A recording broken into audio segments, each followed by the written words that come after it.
झारखंड में शराब पीने वालों के लिए सरकार ने राहत देने की घोषणा की है। उत्पाद विभाग के मंत्री जगन्नाथ महतो ने कहा है कि कोरोना संक्रमण काल में सरकार ने शराब की दुकानों को खोलने की अनुमति दी थी। इसके लिए होम डिलीवरी से लेकर अन्य व्यवस्थाएं भी की गई थी, पर सरकार को इससे कोई खास फायदा नहीं हो सका था। शराब की दर पर भी सरकार ने अतिरिक्त कर का बोझ थोप दिया था। अब इसे कम करने की कोशिश की जा रही है। इसका प्रस्ताव तैयार कर लिया गया है। सरकार ने यह तय किया था कि लॉकडाउन में प्रतिदिन 2 करोड़ से अधिक की शराब की बिक्री होगी, पर यह संभव नहीं हो पाया। टैक्स बढ़ा, उसको टैक्स हम लोग तो अभी जो इसमें जो नीति बनेगा ना, इसमें हम कुछ कम करेंगे। राजस्व सुधार के लिए हम लोग कर रहे हैं, और फिर पीने वाला का भी बोझ नहीं पड़े, वैसे काम करें। पिला वाले घरों को रोशन तो करते ही हैं, बच्चों का भविष्य भी संवारते हैं।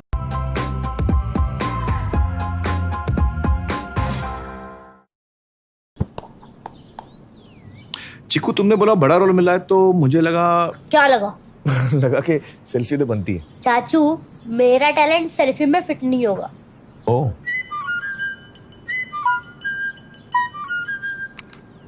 सेल्फी में तो फिट हो गया, गाड़ी में फिट होगा।